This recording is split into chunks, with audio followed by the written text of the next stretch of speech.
Hi, this is Dr. Saldivar with another episode of the Way to College podcast. And I've got to be honest with you all. I never expected the podcast to grow as it has. I think it was kind of just a side hobby I wanted to do. I wanted to create this space to share people's journeys, to help others, to help my students primarily feel at ease with the idea that they didn't have to have life figured out, particularly at 18 and 19 years old.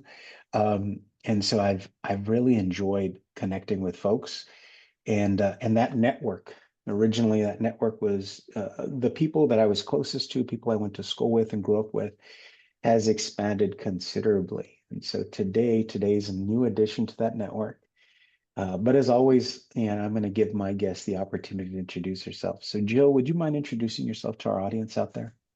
Yeah, absolutely. I'm thrilled to be here. I'm Jillian Riley, calling you, speaking to you from Cape Town, South Africa. So I don't know if your network has also geographically expanded at this moment.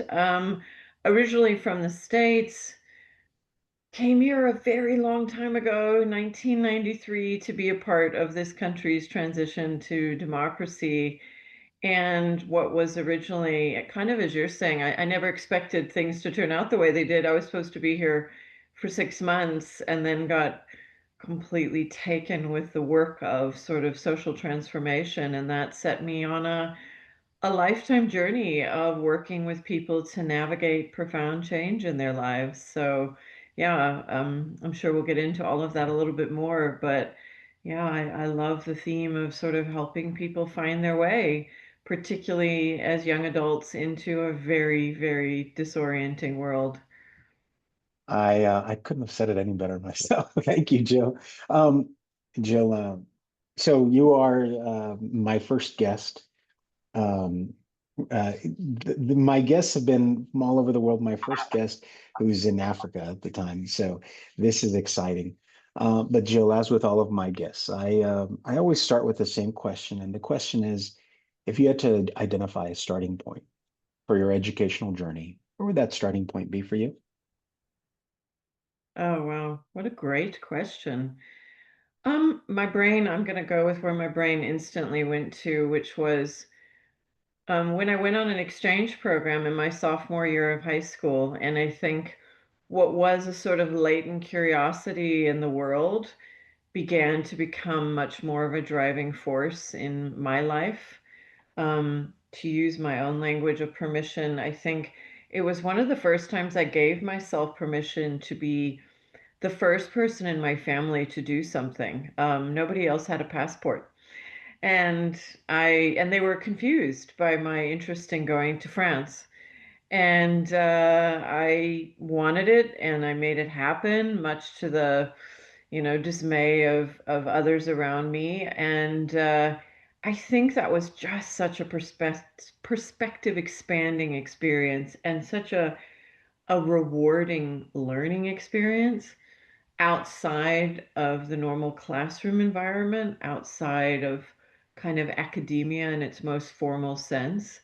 And so I think for me, my love of travel as a learning hack, if you will, my love of of people out in the world who live nothing like I did, and my own realization that when you stepped beyond the known and familiar, there was something so amazing waiting for you out there. So yeah, my own self-education process took a quantum leap on that trip. The Jill, thank you. And I can't imagine, I think you're one of a few guests that have talked about a study abroad program in high school and having that experience and how powerful and enriching and as you described it, right, this perspective expanding experience. Um, how exciting. And I'll often help students with college applications. And colleges always ask about one's curiosity. Mm. What a To decide, right? You said you were the first person in your family to get a passport, but to be so curious as to say, I want to go somewhere else. I want to leave my country and explore. Um, and for me, Jill, of course, I use my own experience as a reference, frame of reference. Yeah, 16, 17-year-old me, I think, God, I was so afraid of leaving home. Um, I think for me, I was able to travel a little bit, and I think that had a profound experience on me and impression on me. Where did that curiosity come for you? Again, a great question, and one that I really, honestly, I'm not just saying this, have spent time thinking about. Um, because I have a 17-year-old son Yeah. who turned down an opportunity to go on an exchange. And I was sitting there biting my tongue, going, "Mama, do you not realize what you're saying no to?" But, I'm a firm believer that overriding somebody else's will never turns out particularly well. So, he's got to follow his own path. My path was one of kind of being curious about the world beyond my very middle class Midwestern upbringing from quite an early age. And if I can tell the kind of backstory to the French trip, I would get up on a Saturday morning. I had a little black and white television with, big antennas coming out of it. I'm dating myself here, but that's the truth. And Julia Child, her cooking show was Wow.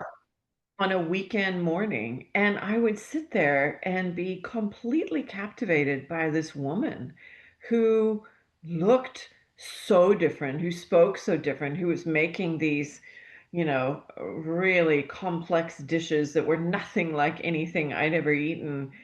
And I was really curious about her story and where she came from. I mean, I don't necessarily know if I, at the time, was, aware of that, but I was just really taken by, I think, a sense of possibility beyond. If I want to scratch a little bit deeper there, I grew up with a mother who felt very limited by the story that she was handed when she was born, everything she was never supposed to be.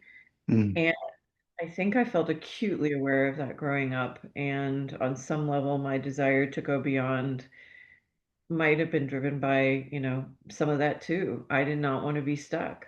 I did not want to ever feel like I wasn't, driving my own sort of, uh, growth and as the word you use, which I use all the time, which is exploration. So yeah, I think it's a combination of character trait and context that probably led me to be quite driven to go out and pursue something beyond my own world. I yeah, I appreciate you taking us there and providing some of that context um and I can relate when you talk about your mother and the story that she was given and sort of the limitations that are placed on us for a variety of reasons, right? So thank you for taking us there. So you go on this trip and before this trip, was college always part of your future? Was education, what were those expectations? What was the story maybe that you were given? Yeah. Yeah. And, I talk about this in my book that these stories are not things that are explicitly told to us, are they? Which is what makes No. it very challenging to kind of get your arms around and wrestle with, how much of the story am I writing and how much of it was written for me. I never had anybody sit me down and say, you must go to college, but it was absolutely an unspoken expectation and one that I, embraced completely. I was a good student. I loved learning. As kind of, I guess, implicit in this, I was always interested in going beyond. And at that point, college was the way that you did that. It was your vehicle for growth, for movement, for progress, if you will. So I was probably of myself and my two sisters the one that felt most ambitious in that Hmm. regard. I was going to go to a quote unquote good school. I would do well. And, part of my own story that led to a lot of what I speak about in the book was that I sort of smashed a lot of those expectations upon completing college and, decided I wasn't going to carry on a linear path, I was going to go to South Africa. So, up until that point, I was all in, I was going to go to a good school, get good grades, go to law school, which at that point was still, a highly regarded career choice. Uh, and carry on from there and keep elevating the status of my family, keep that when we were growing up, there was this story that every generation did better than the previous one. And my parents they'd both come from immigrant families, people who'd come over and made something of themselves. So I think that was part of this story, that I would carry on with that. I would do even better. And so much of that was just built in. Um, and so I think one of the things that I mean, you're exploring now in these conversations is the fact that so much of that is unraveled, the fact that so much of that is now not a given and up for Mhm. grabs, I think leaves a lot of people wondering about their choices. But at that point, yeah, it was just a given that if you were wanting to, continue to succeed in life, you would go to college.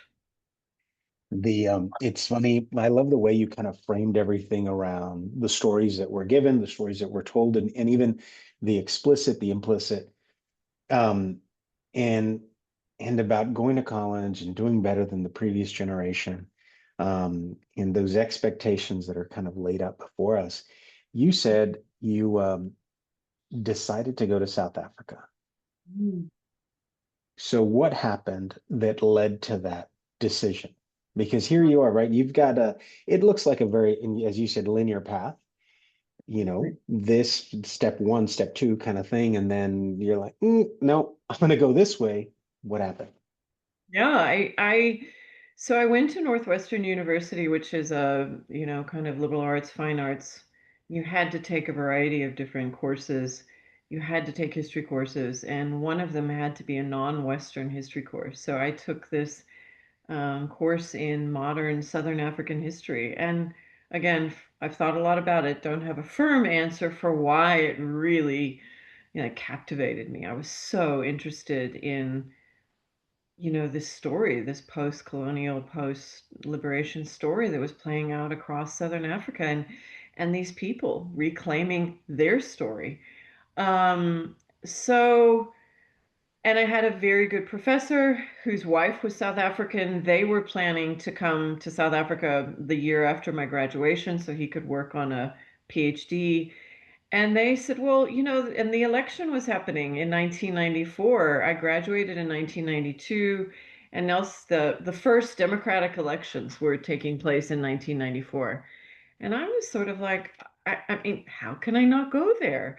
How can I not be there for this, tremendous experiment in social transformation? And so I decided I was going to go.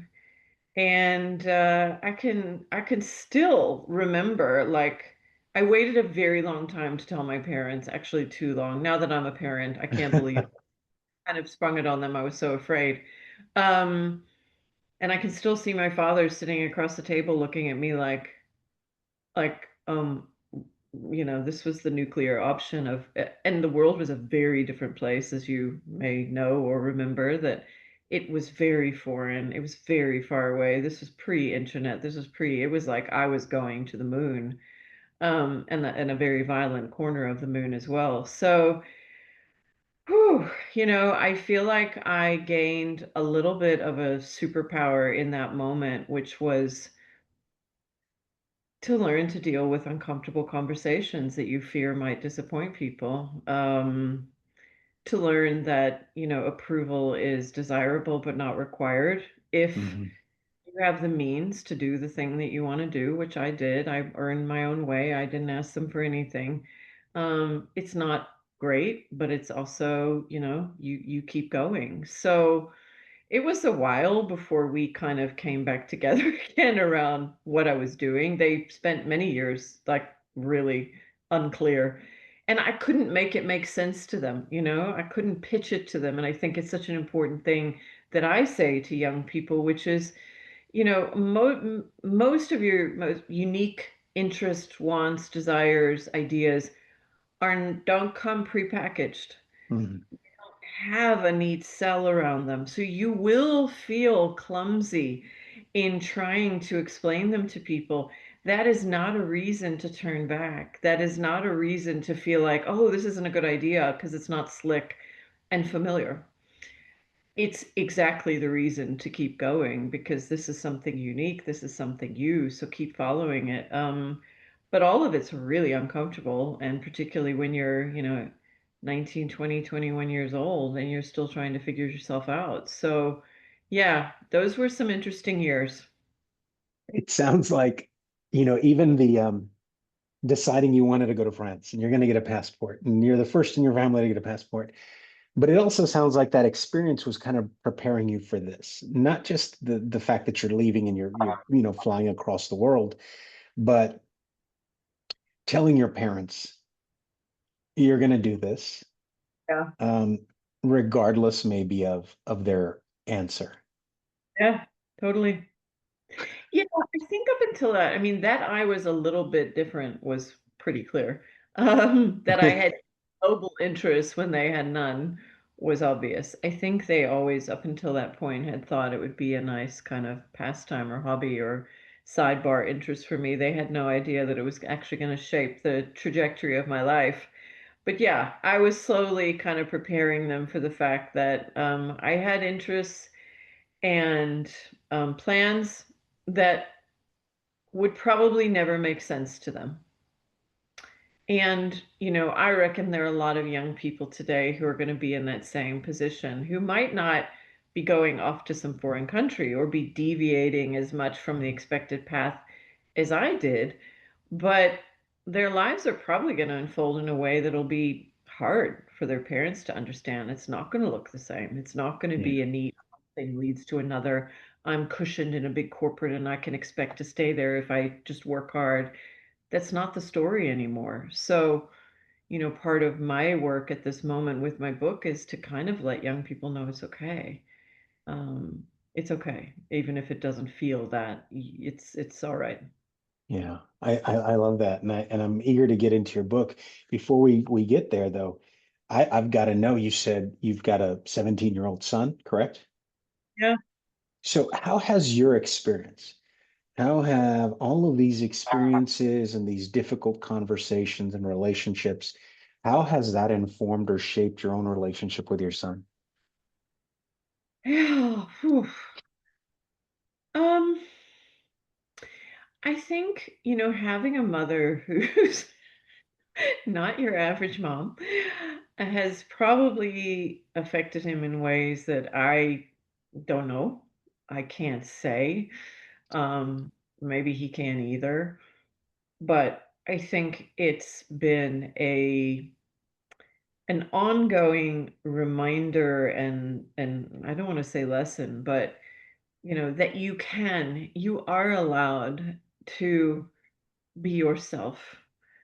Um, what feels, particularly at that young age, is very dangerous in terms of, you know, stepping out, doing things that feel weird to other people, you know, finding your own unique path feels hard when you're a teenager. And I think that having my story and me as an example there is a constant reminder that maybe it's not as dangerous as it might seem, that, you know, there is so much to be gained from stepping into self, even at moments where it feels really uncomfortable. I mean, I've got two sons. I'm referencing now the older one because, as you know, they all kind of lead the way a little bit for you in learning how this works. But I've watched him sort of come into his own voice ever more in ways that surprise me, um, navigating his own combination of familiar and different and himself and everything else. And, you know, I'd like to think that I remain a constant, yeah, I don't want to say inspiration. God, is mom ever an inspiration? I don't think so. Just a reminder that there's a possibility beyond the default story that you're given. And I think I have, and his father has always tried to tell him that, you got choices, so make them. Make them. And I say it in the book. Don't act like you've got two choices when you've got 20. Because there are people out there, and we live in South Africa, so we're acutely aware there are people out there who don't have great choices. Mhm. If you've got choices, then really make them with some intent. And we're having that conversation now as he thinks about life beyond high school. So, yeah, it's an interesting one. And I'm trying to just create the space for him to find his own way. Oh, I love that. I love that. Jill, you you come to South Africa, or you go to South Africa, and you've been there now. I mean, did you return home at all? Or you I stayed? did. Actually, Okay. I left. Yeah, that's a bigger. I did leave. I got very burnt out. I sort of got really deep into the world of international aid. Kind of moved through it, climbed the ladder, was in charge of a project when I was an HIV/AIDS related project when I was 27 years old and had millions of dollars at my disposal, if you will, in the middle of what was then the world's biggest HIV/AIDS epidemic, and thought whoa, this is great. I've got my dream job, and was humbled hugely by the fact that it was far more complex, and I might have been in over my head. I needed to. There was a lot of work that needed to be done to kind of, I think, do the work we were trying to do with more integrity. And at the time, I just didn't have it in me necessarily to put up the fight that was required to really try and get there. But that's a whole other story, one that, has very a lot of relevance for what I'm doing today. But yeah, I left and moved to Europe actually, which is where both of my kids were born, in the UK. And yeah, so my life then went to there, obviously still interested in traveling and exploring. But yeah, and then we moved back after my second son was born. We decided, my husband is South African. I met my South African husband in London. So all roads were leading me back to this place. Yeah. Wow. So you spend time, considerable amount of time doing international aid, and what led you here, where you're at now, and with your book? Hmm. Yeah, well, that goes back to, I think, that moment of being in Zimbabwe, and having then spent a decade, sort of almost a decade, if you will, in this world of trying to make change, Hmm. trying to accelerate it, trying to, help people create new stories for themselves, because they wanted to, because they had to, and trying all the incentives in the world, lots of money, lots of training, lots of commodities, lots of this, lots of that, and often coming up really, really short. And it was probably in Zimbabwe when we were sitting in the middle of this crisis situation and, throwing tons and tons of money in at AIDS related programming and finding people very resistant, very afraid. And in fact, actually, kind of in the middle of this crisis, reverting back to a sort of even more traditional way of being because they were so almost frozen by the scale of what was facing them. And I said to my boss at the time, we can give people, all the money in the world. We can't give them permission. Yeah. um I can't make somebody change. They've got to make that decision for themselves. I had to be the one to decide that I was going to get the passport, using me as an example. That was my Yeah. decision I had to act on. And I think realizing that I thought I could run around and, be a living permission slip to people to change the course of their lives. And I couldn't. They had to come to that decision on their own, and no amount of money was going to get them there. So I started to get much more interested in sort of the relationship with self, Hmm. in self-limiting in the story again that we feel we're kind of stuck in, the one that we've never been prepared to rewrite or told that we were allowed. So, yeah, I kind of left. I felt very disillusioned. And I felt like a fraud, if I'm honest, because everybody thought it was, oh, this is amazing. Everything's amazing that you're doing. And I was like, I'm not so sure it is. So, yeah, that set me on a long path of trying to figure out how I could play a role in Mm, helping people to navigate change. And for me, it comes back to helping people engage with themselves with, mm. intention and courage. Jill, thank you. Thank you for that. One question that I have now is was that the biggest lesson you think you took from that experience was that you couldn't give people permission? Yeah, I think what I took from it was, um, this the way that we unconsciously replicate um, patterns of behavior and age-old ways of being and living without ever engaging with that with any degree of intention or attention. People just sort of, move through their lives.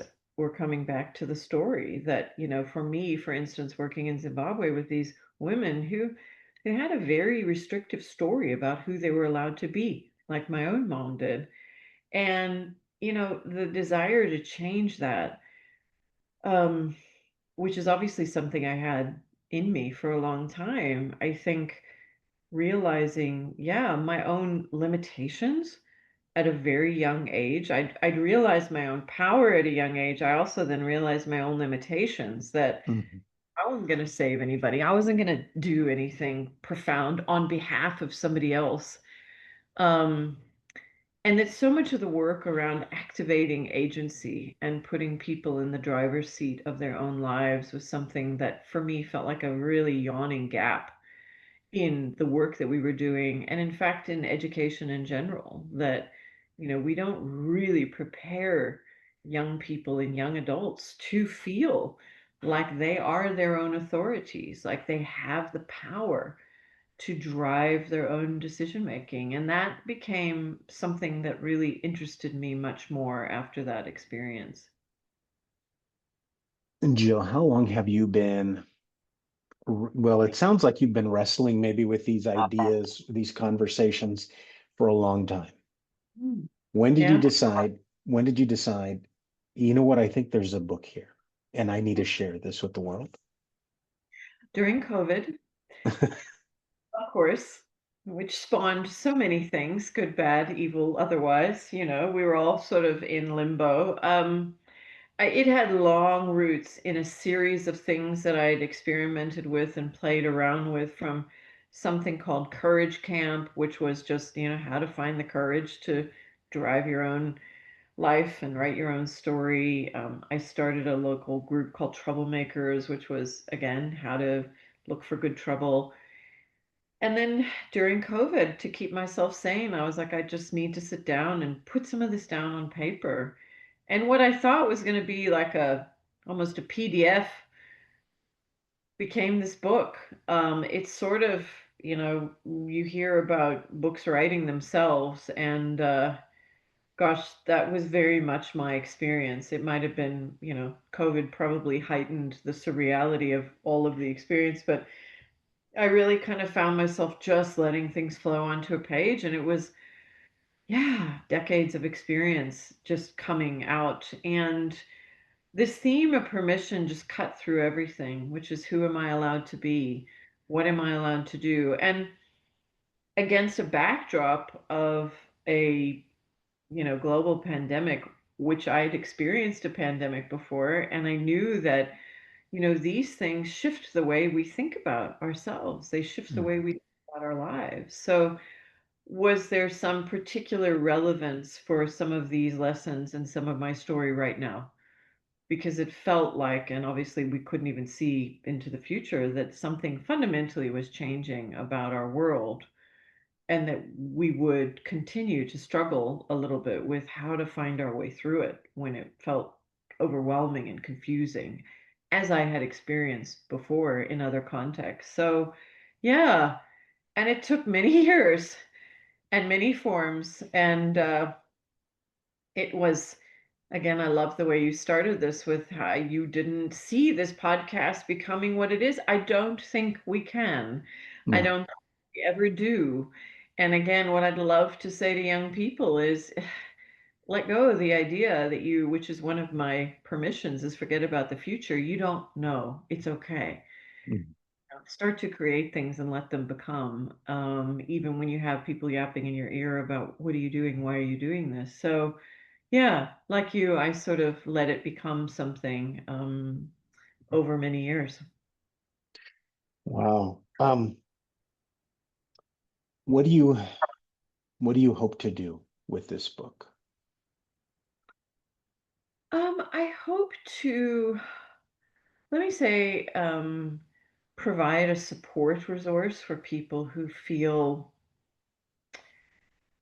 inadequate because their lives don't look like the version that they imagined it would, which is what I hear a lot of now that Mhm. it's are starting to read it, which is, oh, thank you so much. I always felt like a loser because my path wasn't linear and one thing wasn't leading to another, and I don't have the 401k or I don't have the apartment at the time that I thought I was supposed to have it. So, sort of a mainstreaming and a normalizing the winding nature of life now, so that we can get even more courageous and intentional about those lives. Like I think there's a false nostalgia for a world where, everything looked linear and predictable. And I don't think we necessarily want to go back to that. I think we just like the fact that it offered a formula. And right now there's no formula. There's Yeah. no, if you do this, then you're going to be okay. And that leaves us feeling very anxious and insecure. But if we accept the fact that, okay, there isn't one, which means we get to make it up, we get to explore and discover and create, then isn't that a magical thing? Isn't that a wonderful thing? Not not diminishing the real life challenges that it presents us, because it does, but in those challenges is space and room for unbelievable growth and aliveness. So I want to sort of, help people feel like it's okay. And from that space, start to, with more clarity and conviction, create lives that serve them and suit this moment, not with hesitation, not with apology, but go and do it because you have to and you get to. And hope that that sort of bubbles up into a broader social conversation about, again, who are we allowed to be at a time when our sort of default understanding of that is unraveling around us. Mhm. Can we allow ourselves to use our imagination and to think even wider about what's possible if we let go of a default script that's actually limiting our sense of imagination right now and possibility? And I think drowning us in fear.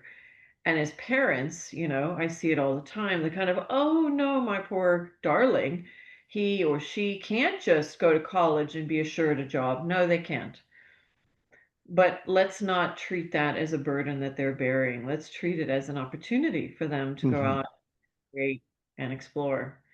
It won't look like our lives, and that's okay. Jill, when you reached out and I read about you and what you've shared with me, I was really excited because I didn't really know anything about the book except the little you gave me. But I was excited because I was wanted to, the potential. I'm excited to have this conversation. I want to learn more about this book. And then hearing you right now, one, I'm glad that you were able to join me because I think where your book is coming from and where my podcast is coming from, I think they're coming from the same place.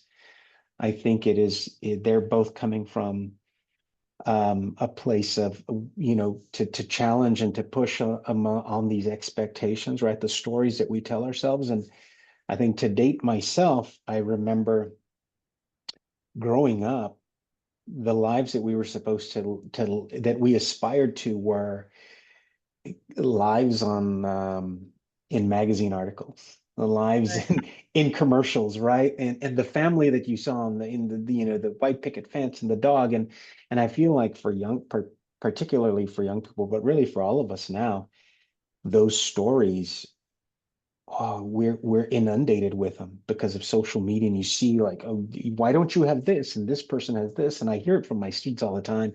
I'm 20 and I feel like I should have already accomplished this or accomplished that.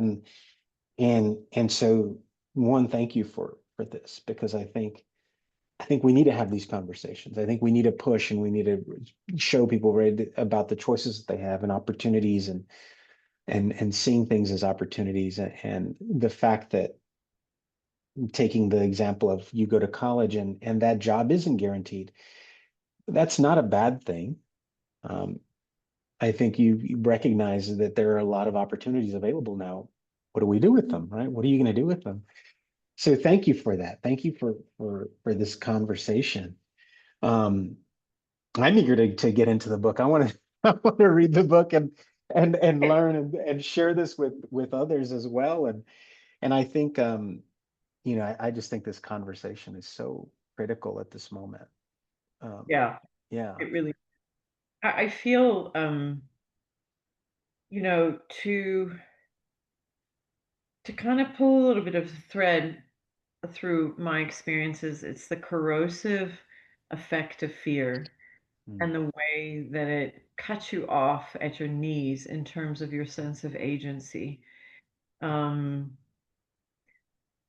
and your sense of what's possible. And what I see amongst my counterpart parents is a fear narrative that they either explicitly or implicitly pass on to their kids, that the world is a very hard place and it's a terrible place and you're lucky if you just get yourself through it. I see a doubling down on sort of old school ways of thinking about how to succeed. You have to get even more A's, you have to feed those external metrics even more in the hopes that that will somehow immunize you against these realities. Um, and, I don't, back to my own children, it's like, I don't want them to walk out into this beautiful world thinking that it's somehow unfair and, hard. The simple reality is that most of the people in the world have never been able to buy security. They never have. They've mhm, always been figuring it out. Always. Um, and I think the myth that, if I just do these three things, I can kind of coast for the rest of my life, that's a luxury that no longer exists. But fine then, you know, let us explore what's possible when we don't, as I often say to my own kids, put on a suit and sleepwalk. Let's go out and see what it's like when you've got to show up to a variety of different situations, to put your best foot forward, to learn all the time, to adapt and to hustle. And I've had a few people kind of come to me with, well, isn't this for the privileged? Isn't this kind of self permission that you're talking about to create a life that kind of works for this moment? Isn't that just the ultimate privilege? And I was like, I don't buy that anymore because I think the world is requiring us to come out with something that is unique and relevant and something we can own and something we can sort of create with others. But also, you know, the people the people I know who've sold fruit on the streets of Johannesburg, or the women who've had, five different careers during the course of their lives in order to support their families, those are people who've never had the luxury of linearity, who've never had the luxury of a belief that their identity was fixed. They've been hustling their whole lives. So, I don't think it's privilege. I think it's reality that we mhm, need to kind of get a little bit more in the driver's seat of our lives and not believe that if we make a couple of really good choices, we're set. mhm, It's far more complicated than that. And it's about days, not years. And it's about, so many things that I think are requiring us to show up differently. mhm, Um, and that's okay. We can. We are born to be explorers. Mhm. Um, but we have to give ourselves permission to let go of an old way of thinking and sort of approach this quite differently. I'm glad you mentioned that privilege, because I think I know there will be listeners or viewers that might see this and say, well, this is somebody who has the privilege and can do this work and can have these conversations maybe and is not recognizing her own privilege in the world, right? You're a white woman, and so what kind of privilege does that offer you? But and I've even asked that question of my students. So the majority of the students that I work with are first generation, a lot of them majority Latino students. Um, um, and uh, and I remember having this conversation where I said, maybe the is it a privilege to dream? Is it a privilege to see beyond the stories that have kind of defined and guided us? And I don't I think, right, we have to give ourselves, right, it's up to give ourselves that privilege, because I think about my own story and um my parents didn't have means, and I often tell my students I didn't know how little or how much money my parents had until I had to fill out the FAFSA. I recognized, wow, my parents did an amazing job with what they had. And I had opportunities that others didn't, but it wasn't because my parents made so much money, but it was just because they encouraged me, and oftentimes I think encouraging me to give myself permission to do those things, if we're going to use those words. And so I remind my students, right, to give themselves, and I may not say give themselves permission, but that there's nothing wrong with giving themselves other opportunities, recognizing those opportunities, recognizing that it doesn't have to be linear, and that's a good thing, that they have many more opportunities than they realize that they do. Sometimes it's just a matter of recognizing them and acknowledging I could do all of these different things. Yeah. And I would only presume that that's what their parents hoped and dreamed for when they made their own very conscious decision to leave wherever they were from Mhm. in pursuing something more. Um, to step off of whatever their default path was, which was not, a decision likely taken with any, sense of vast possibility. It was probably more of a survival decision but it was full of aspiration and hope. I start off the book by saying, the rest of this book is about you giving yourself permission, but I want to give you permission to be optimistic Mhm. because I think it's so easy right now to kind of slip into cynicism and catastrophism and these kind of ruminating conversations, but actually the best choices in our lives are built on optimism and belief that something better is possible, and every one of us is here to make our own unique contribution to whatever that looks like. So I wouldn't see any point in limiting my own possibility in service of a story about, again, who I'm allowed to be or not based Mhm. on this. I think we're all here to figure out how to make our best contribution. And whatever you came into the world with, whatever that looks like for you, that to me is the framing. And Mhm. so, how do I do that? What does that look like? Where am I going to be? Who am I going to be with when I do that? Yeah. Uh, that for me are the kinds of conversations I want to have with young people that allows them to go beyond get a good job, Yeah. because that doesn't even begin to cut it. And especially right now when Yeah. nobody even knows what that means anymore. Yeah. Jill, thank you. Thank you for your time today. A couple of things. One, as we transition out, because I want to be mindful of your time, what what last piece of advice do you want to leave our listeners and viewers with?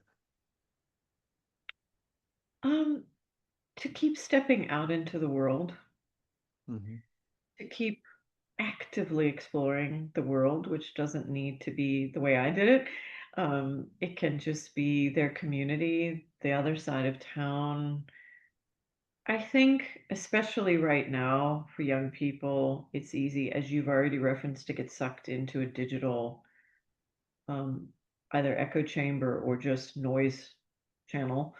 Um, and I think taking a conscious decision to put yourself in the world with real people, doing interesting things, having real life experiences is so important in terms of the reality checking of it, the learning that comes with it, the reminder of what's possible.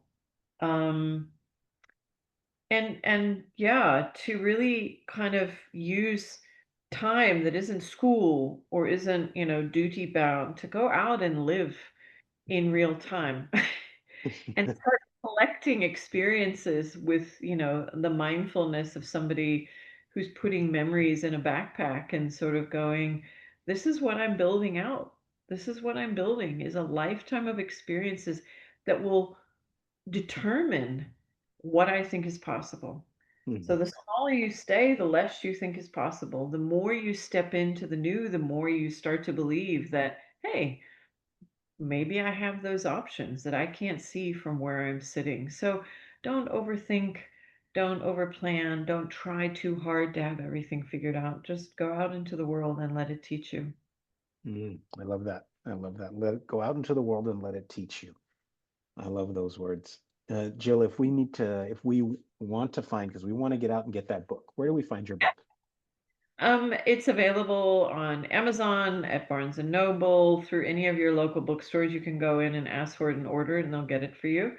If you want to know more, my website, 10permissions.com, has all of the details around ordering it, and the other programs that I am creating to go along with it, because it's a set of ideas, but I absolutely know from my own experience that putting those ideas into practice is a different story. So, for instance, I'm building out a community of people who Mhm. are trying to support each other to do this work, to explore together, to know that they're not alone in trying to find their way to be the first or the last.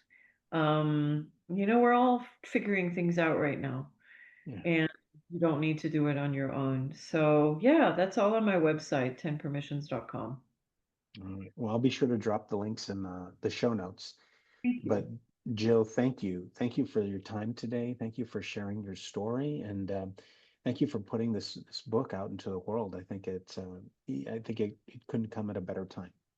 Thank you. And thank you for, inviting me into conversation. I would like to also express my gratitude to you for what you're offering through this podcast. I think the more voices that we put out there, reminding people, and particularly young people, of the sense of possibility, the better, the more hope we have for Mhm. creating a better tomorrow. Thank you, Jill. Thank you. Thanks. This concludes another episode of the Way to College podcast. Thank you to my guests. Thank you to our listeners and viewers out there. And remember to share the podcast with one other person. I'd appreciate it. And we'll see you again soon. Thank you and bye bye.